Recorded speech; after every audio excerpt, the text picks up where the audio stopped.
I am very, very honored to interview my next guest. I'm hoping I don't break down into tears because when you hear this superhero story, I'm serious, he has gone through so much grief.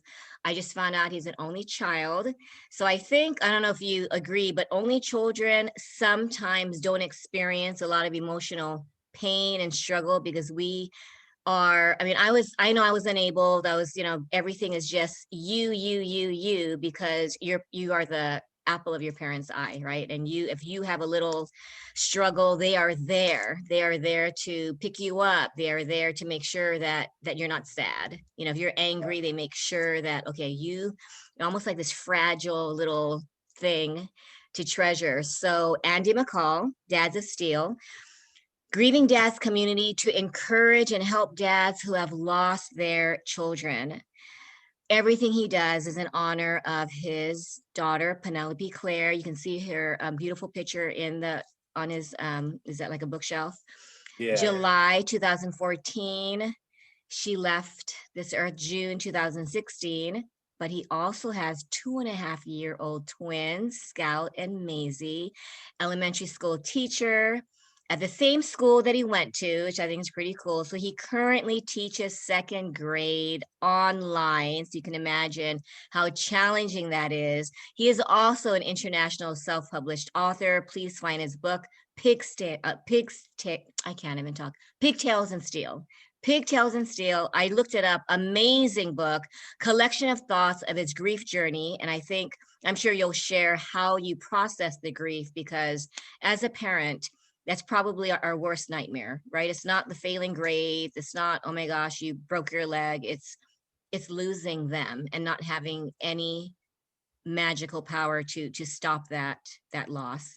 Football coach for 12 years, played football. So you can imagine that we're just talking about that athletic. We are going to persevere and tough it out no matter what. I don't need therapy. I don't need like any of it. I'm gonna figure this out on my own. Um, thedad.com, dad of the month, January 2020, parent educator, member of Quality of Life, the is it the steering council? Quality of Life Steering Council. And then Bereavement Director, the League of Ordinary Men Book Club. I love that title. We need to have more men book clubs. I think we need to just teach. I'm sure you'll share this. How do we teach men that it's okay to cry? How do we teach men that to embrace their vulnerability and just their feelings? Because you guys were never taught. You guys were never taught that it's okay to be weak. It's okay to cry. It's okay to be vulnerable. But recently, professionals like Brene Brown and people who are really educating us on the importance, right, Right. of mental health, of embracing emotions, whether you're male or female. But I think we talked about it as a growing boy. Were you taught that it was okay to cry, or maybe subliminally, what were you taught about feelings? I think being here in the South, East Tennessee, you were supposed to be strong, and crying was not associated with being strong. And it was not like we were told, or I was ever told, you don't cry. But I was shown all these other things you do instead of crying, and I think that's where or showing your emotions or handling your emotions. You handled that internally or by yourself. You didn't let that out. And, Well, thanks for being here. Can you share Penelope's story with us? oh, definitely. Anytime I get to be, Penelope's dad, it makes my day. And she was my first daughter, so she was the one that gave me the title of dad. And she lived a very medically fragile life, but we chose not to let all of her diagnoses be her definition, because she suffered from some neurological disorders.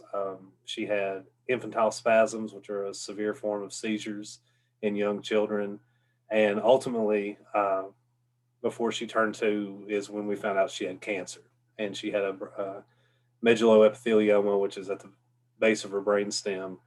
And that's what that was the hardest thing to go through, is to hear your child has cancer, then to lose your child right before their second birthday to cancer.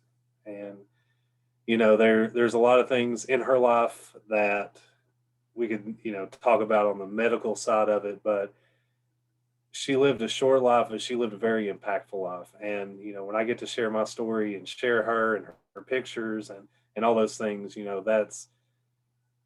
that's how I handle my grief now, is being able to share her and be her dad and tell the things like she loved to have the wind blowing in her hair and she loved to go on rides in her Minnie Mouses and unicorns. Like I said, being a Southern man and a college football player and a football coach, Minnie Mouse and pink and all that was not part of my daily routine, but I turned into a pink and sparkles and unicorns everywhere, and I wouldn't trade it for a second. So, that's Penelope was my everything when we started out, and now I get to try to help other men go through these that have a story similar to ours. And you don't want to be in this bereaved dads club, but to know that there's another man out there that understands you and will listen to you, you know, that's why I try to say is you're not alone. We feel alone, like you said, all those things you said about being a man and not sharing our emotions and not letting it out or not dealing with it. That's why we're here. So Well, thank you for sharing your story. Can you share how you dealt with your grief in the beginning? You said that you kind of experimented, found out what worked, what didn't work. right. Yeah, I think a little bit of everything. As a man, we want healing to be linear. So I want it to be, I feel bad, I want to feel better, A to B. And focusing on that led me down some roads of understanding and some roads that were not good choices at all, because I was feeling up, down, and every which way that you could before breakfast sometimes, and it was hard for me to deal with it. And I did what most men do. I tried to stay busy. I tried to, if I felt bad, I would go work out, or I never would talk about it. I would just try to mask all those feelings with something else to get my mind off of it. And I made some bad choices throughout the whole thing, and I started writing, sort of writing my thoughts down because I didn't feel like I could talk about them with anybody. I had my friend group was changing. I went from a group of friends that were very supportive, but when you lose a child, your whole world stops while their world keeps going, and that's very hard to explain to somebody. And not their fault or my fault. It just we separated, and I found some new friends, which are the League of Ordinary Men book club, which we'll talk about later, I'm sure. But that, so my whole world was changing, and I didn't have anybody to talk to, so I would write, and I started writing my feelings. And once I wrote those feelings down, I never read them. So I have never read my book. Um, I just that's how I processed it. So I started writing when Penelope was when she was diagnosed with cancer, and we went to St. Jude to a year after she passed away. So if something came to my mind and I needed just to get it out, I would type it out and put it in a place, and eventually, that my thoughts and feelings came out in a published book. And you know in that book, I think there's everything in between. I did drink, and I thought that drinking would be okay because it masked how I felt. But then I woke up and I had a hangover, and I still had those feelings.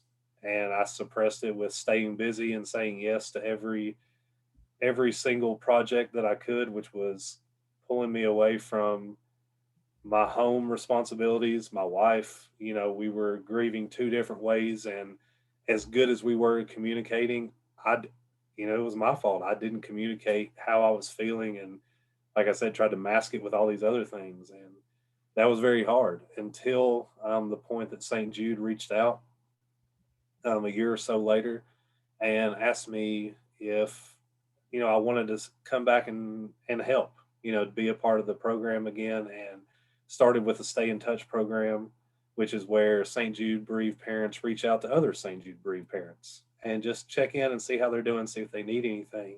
And I got a text back one time that said, "Thank you so much. I really needed to hear from somebody today." And it was like a weight. I just read that text like 100 times. Like, I helped somebody just by reaching out.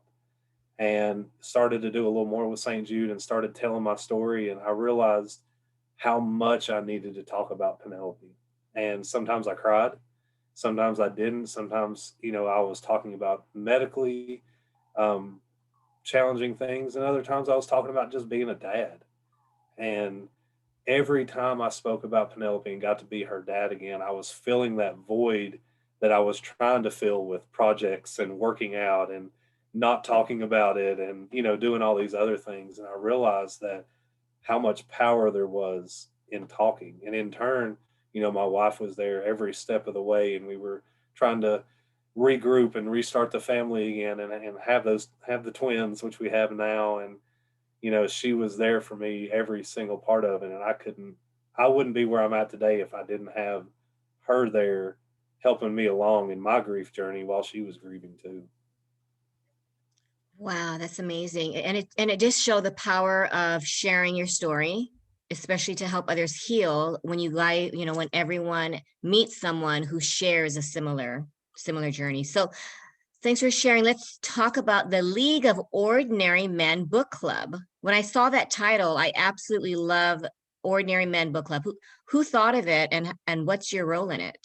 So we that's what we are. We're just a group of men who one of my best friends now, Aaron Bible, had this idea of just getting men together and just getting a little more out of life. So I was at that point where I was doing a little bit with St. Jude, and my friend group was sort of leaving. And like I said, I was lost a little bit. I hadn't found the Dads of Steel groups, you know, those guys yet. And so I was just out there, and he had this big idea of just bringing some men together who didn't want to just talk about sports and didn't just want to, go have a beer together, but actually do something and hold each other accountable. And, we laugh that you see like high school girls and girls get in these big groups and go do things. You don't see men do that very much. We're about 10 of us, and we're like, well, we'll meet for this. And we read a book together, and it's turned into this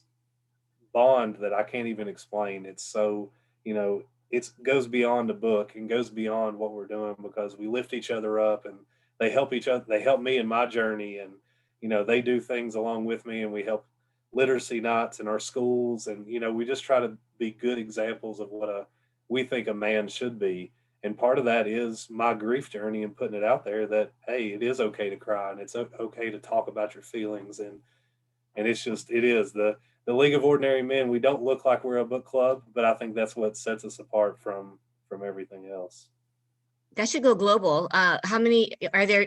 Just what states or who's involved? It's more than So just Tennessee, right? I think I read Chicago. I read different so places. we've started, we started a Facebook group, and we've had some people, we'll put our book recommendations out there, and we've had people pick up the books from a little bit of everywhere. So our core group is still just the main chapter, I guess, of the League of Ordinary Men. And but we're reaching, people in different states that have read the book or picked up something we've said, and even, started talking with their own friends about starting a new, a book club. So it's just about men, getting out of the man cave, go back to the study.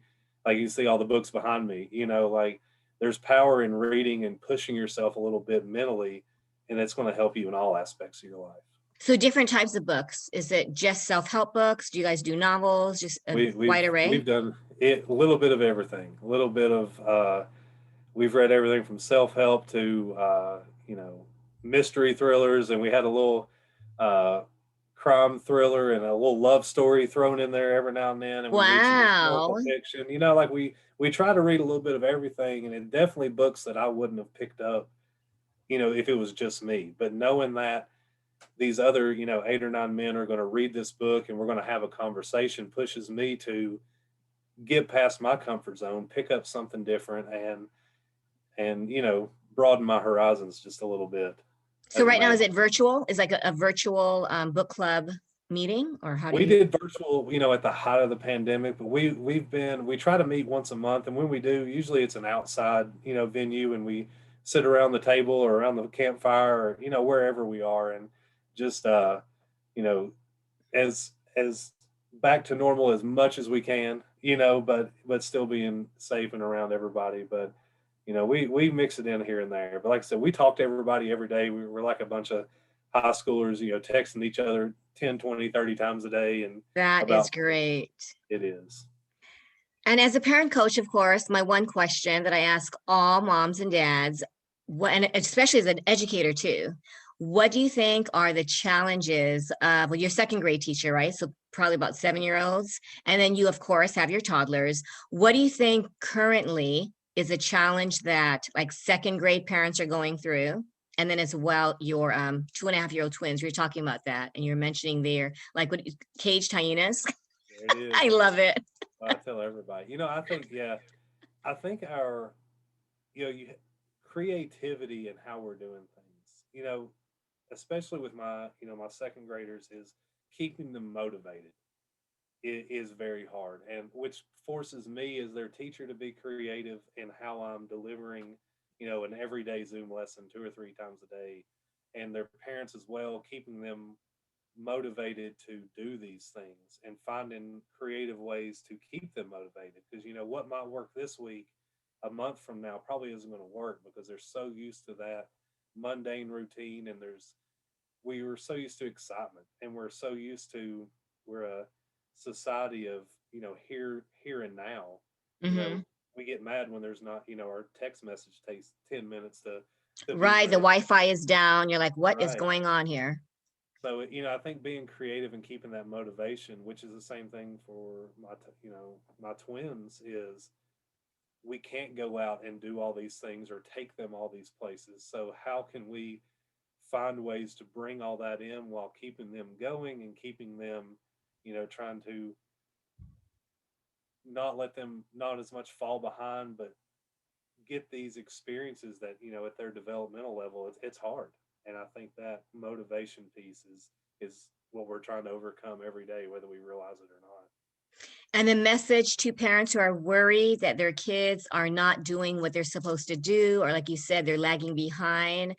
As a teacher, what is your any comforting words? Because parents are feeling that their kids will never catch up. Their kids will be like they're cursed by the pandemic, new normal education because of the way that things are. Do we have kids light are at the end of the tunnel, Andy? Kids are way more resilient than we give them credit for. And you have to remember, every child right now is going through this. This is not just, we think of ourselves in our bubble because, like, being an only child, and that's your whole world. But you got to think the whole world is going through this. And, okay, they might not know every multiplication fact by June, but guess what? As they go in 5 years, are you going to worry that they didn't know their multiplication facts 5 years ago because they know them now? We can't stop. We can't worry about what they don't know. It's what do they do know, and what are they still being good at? I have kids that show up every single day on Zoom. Where in time has an 8-year-old been asked to log into a computer and learn from me, just like we are, and do that every day for 180 days? Never. Hmm. That's an achievement. Like, that's something that, you know, look what they're learning now that they're going to do later. So, try to tell them, don't focus on those negatives because everybody's going through those negatives. It's what are the positives that those kids are still doing, are still being good at, and let's just roll with it, because you can't sit there and focus on the negative, because if you do, we're not going to go forward anymore. Well, and then the kids feel it too, right? I think what the kids do, it's almost like, when you grieve and you're told, don't fill in the blank. And sometimes you do need to play hours of video games. I mean, I know I don't, I have 2 daughters. So I notice with the boys that I tutor, it's this, it's like, I need to be on for 3 to 4 hours a day. And my mom only lets me, and these kids are very tech savvy. I mean, they will find a way to go online. They'll find a way to, sneak in video game time. So do you think that we should be, I mean, it's a fine line, right? You don't want to take it away, Right. but if it hinders and it becomes an addiction, what's your take on that?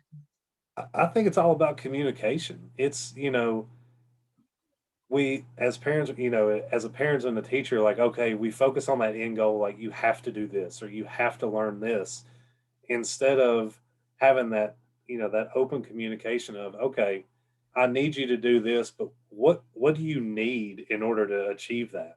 Like, okay, we've got to do this project, but do you need an hour? Do you need all day? And I think we lose that communication piece, which is the same thing in grief. You lose that Hmm. communication piece because you're so focused on that end result of, oh, I got to feel better or not cry, to the same thing in school. Okay, we got to turn that project in and get an A. Well, the time is a psychological construct anyway. So why are you putting a time limit on something that that they're having a hard time process, and you're only making it worse by being on them? So if they need that extra hour, in the long run, really, that's okay, and then they can meet you in the middle the next time. And I think that's what it's about. Great, great words of advice. Well, and I think a lot of it though, it is motivation. I've had kids say, I don't want to make this catapult because it is just silly. Why do I need to make a catapult out of popsicle sticks? I am not going to do it. This is like the most ridiculous thing ever. And they would rather play the video games. So this is where the parents, you need to do this. You need to, you need to. And I think the more you push, the more there, but why I don't, and there really is no because the teacher said so. I always tell Right. them, I don't choose the curriculum, I'm here to help you with your homework. You're right, you're not going to need to memorize the Pythagorean theorem, you're not going to need to list all, right? I mean, whatever. Now it's like memorizing the states, memorizing the amendments, memorizing all this stuff, and they're thinking, why? Do you have kids like, well, second grade is, we were talking about second grade, I love because they don't even think about not signing on, they don't even Right. think of disrespecting you because they're 7. When your 2.5-year-olds do turn 15, 16, what would you say? They said, Dad, this is just, no, I'm not going to do it. Why? Actually, why should I do this?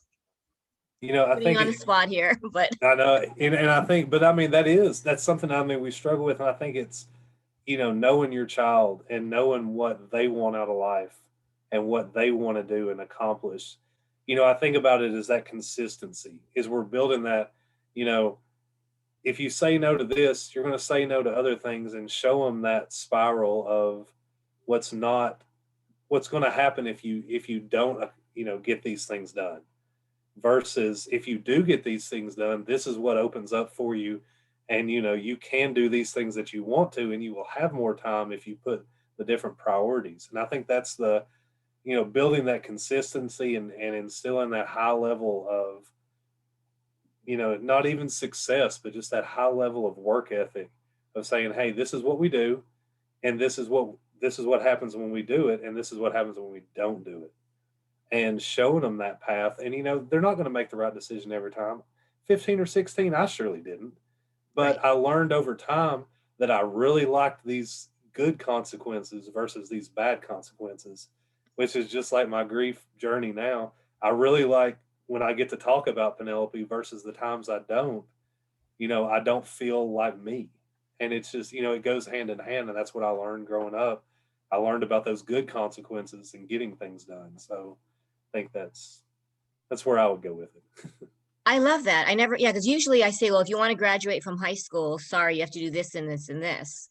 But you're right. Just focus on, I love what you just said. So focus on like the positive, like what will you get out of it rather than right the negative. And I think so many of us just immediately go to, well, you're going to get an F, and then you're going to do this, and then you might get fired because then your bosses, and then you paint this ugly picture and then you think, Right. oh my gosh, life is going to be horrible, Yeah, right? I mean, And you just you set that negative tone.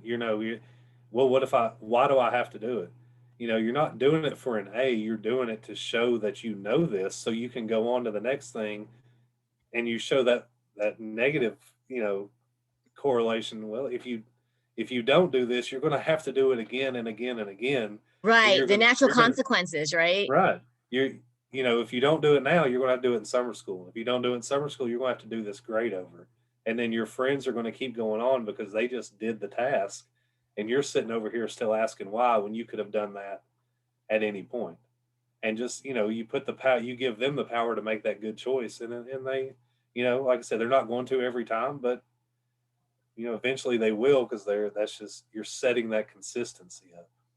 Well, I think what you just said, you're giving them the freedom to choose rather than dictating what they should do.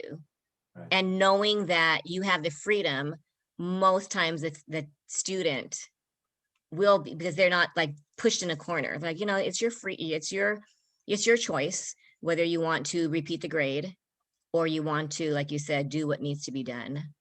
That is with my, especially in second grade, like you said, they still want to be there. They still want to Yes. make Mr. McCall happy and do the things that I ask. But, they're not motivated every single day. And I have to look at them and say, hey, if you don't want to do this, we're just going to sit on Zoom and stare at each other.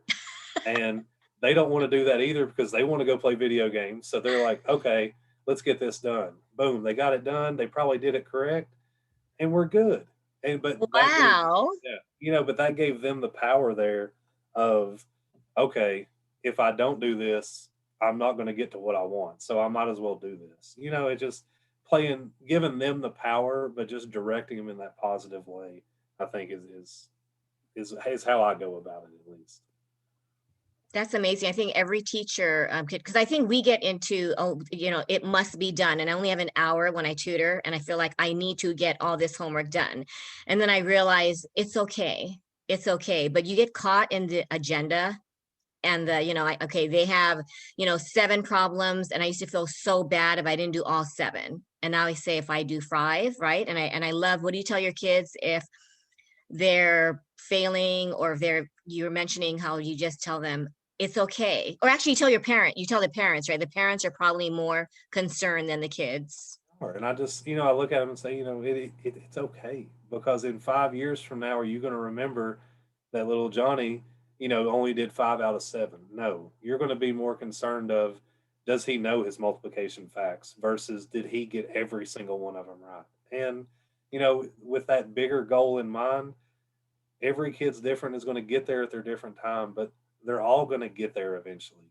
And we're putting them through things, and they're having to experience things that none of us did when we were growing up. So give them just a little credit for actually showing up and trying. Even if it wasn't 100%, they're still doing it. And when we'll get there. We will. Thank you so much for your time. How can people find you? Because we really want to spread the word. There are so many parents now struggling with losing their children, or even just any kind of loss and grief, right? It's Right. just something that needs to be. It happens. Loss touches us all. And especially as men, we don't talk about it, and we feel like we're alone. So we put ourselves in that little bubble and we just go about our business. And, you know, Dad's a Steel Grief Support, and you can find us on Instagram at DOS Grief Support. Uh, we're just there to let we're here for you, man. We're for dads by dads. We're not, I'm not a grief counselor. I'm not a certified therapist. I'm just a dad who's been through it. And we're a group of dads that have been through it. And if you need to talk about it, we're there. My email is andy@dadsofsteel.com. Pretty easy, with extra E on the L. But it's just, we're there if you need us, because taking that first step is the hardest thing to do in grief. It's the hardest thing to do is actually, so as a man, it's like 2 steps. Now we've got to get over this manliness of looking weaker or crying, and actually talk to somebody. But I think it helps to know there's other men out there that understand you, and you don't have to explain yourselves to them.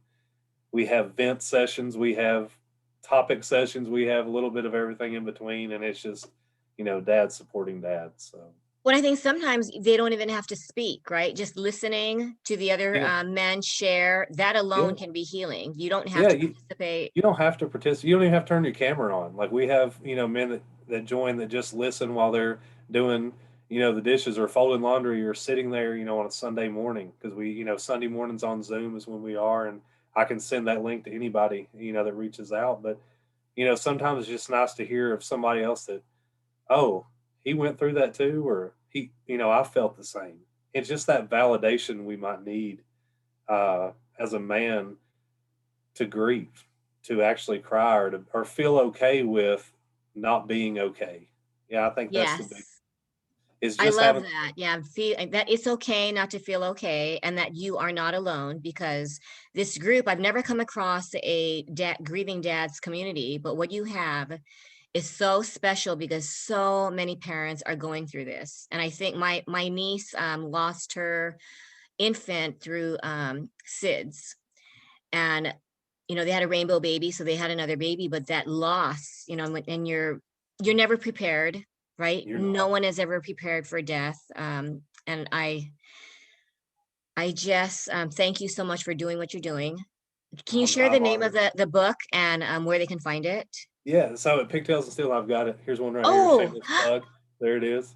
So yeah, but they can find it on Amazon. You just look up Pigtails and Steel or Andy McCall, and it's on Amazon. And like I said, it's there, and anything we make off of it, we do put back to St. Jude and Penelope's memory, and some of the things we try to do, and even start putting things back into Dads of Steel grief support to build those resources for men that just aren't there, and we just want to be there for them. So any thank bit you helps. so much. Do you, lastly, do you suggest that men who, "Oh, I don't write, can they do other things? Maybe, what do you suggest if you come across a dad who says, well, I'm not really a writer? I mean, nowadays people can either, record voicemails or they can just, are there other, it's You getting know, your feelings out. That's why, right? Just I getting, think it is. It's finding that way just to get them out, because even just talking inside, talking to yourself, you still don't get it out there.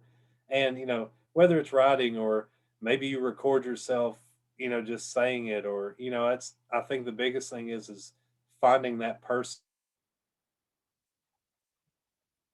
or another man that understands you. And like our support group, we're just there to listen. Like sometimes you just got to get it out and get it going. But the thing is, there's no wrong way to grieve except for just not doing it. And I think that right. I love when you that. when you don't do it, that's when you get stuck and you make all these bad decisions, and your life just, like mine did for a while, your life just spirals out of control.